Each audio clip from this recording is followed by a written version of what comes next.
2 मई 2026 को इस MV हॉन्डियंस नाम के क्रूज शिप में मिले 7 हेंटा वायरस केसेस, जिसमें से 2 लेबोरेटरी कंफर्म थे, 5 केसेस सस्पेक्टेड थे, जिनमें से 3 की मौत हो गई, 1 ICU में है और बाकी 3 को माइल्ड सिम्टम्स है। इस एक केस ने पूरी दुनिया को कोविड-19 रिकॉल करवा दिया।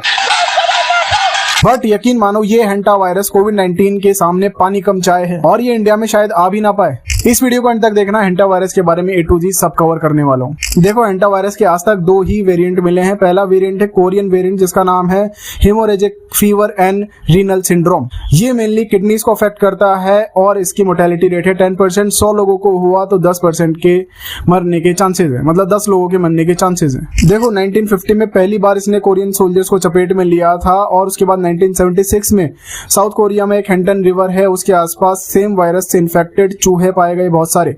उसी के नाम पर कोरियन साइंटिस्ट ने इसका नाम हेंटा वायरस रख दिया। और जो दूसरा वेरिएंट है वो है अमेरिकन वेरिएंट, जो कि 1993 में पहली बार देखा गया और इसको हम कहते हैं हेंटा वायरस पल्मोनरी सिंड्रोम। ये वेरिएंट कोरियन वेरिएंट से ज्यादा खतरनाक है क्योंकि आपके लंग्स को अटैक करता है, रेस्पिरेटरी सिस्टम को डैमेज करता है और इसकी मोर्टेलिटी रेट 30 to 40% है। मतलब अगर 100 लोगों को होता है तो 30 से 40 लोगों के मरने के चांसेस है। अब आप बोलोगे कोविड की मोर्टेलिटी रेट तो 1% से भी कम थी, इनकी तो कई गुना ज्यादा है इससे, फिर भी ये कोविड से कम खतरनाक कैसे? ये इसलिए कोविड से कम खतरनाक है क्योंकि ये हवा में नहीं फैलता, ये ह्यूमन टू ह्यूमन कांटेक्ट से नहीं फैलता। मतलब कि अगर मैं इन्फेक्टेड हूं, मेरे साथ कोई रूम शेयर कर रहा है, तो भी बहुत कम चांसेस है कि मेरे से उसको ये वायरस ट्रांसफर हो जाए। हेंटा वायरस जो है वो मेनली फैलता है चूहों से और उसकी सिमिलर स्पीशीज से, जैसे कि खरगोश और गिलहरियां।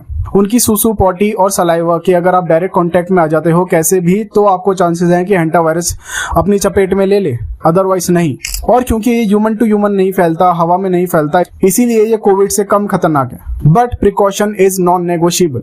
आपको बस करना इतना सा है कि अगर आपके घर में स्टोर रूम है, गोडाउन है, बेसमेंट है या फिर ऐसी कोई भी जगह है जहां पर चूहों का आना जाना बहुत ज्यादा रहता है या फिर चूहे बहुत ज्यादा हैं, आपको ऐसा लगता है, उस जगह को सील पैक कर दें और उस जगह की सफाई हमेशा रखें। बच्चों की खिलौनों को चूहों की पहुंच से बहुत ज्यादा दूर रखना है। फूड स्टोर करके रखने की अगर आपको आदत है तो मेक श्योर करना चूहे वहां तक ना पहुंच पाए। और अगर आप ऐसी जगह पे रहते हो जहां पे चूहे बहुत ज्यादा हैं, तो आपको स्पेशली हाइजीन मेंटेन रखना पड़ेगा। फेस मास्क और ग्लव्स लगाकर ही कंटेमिनेटेड जगहों की सफाई करना। और अगर आपकी गिनती ऐसे लोगों में आती है जो बहुत ज्यादा बीमार रहते हैं, बात बात पर बीमार पड़ जाते हैं, अपनी इम्यूनिटी को बूस्ट करो भाई। ऐसे हेंटा फेंटा वायरस से डरने की जरूरत नहीं है और मेरे चैनल को फॉलो कर लो।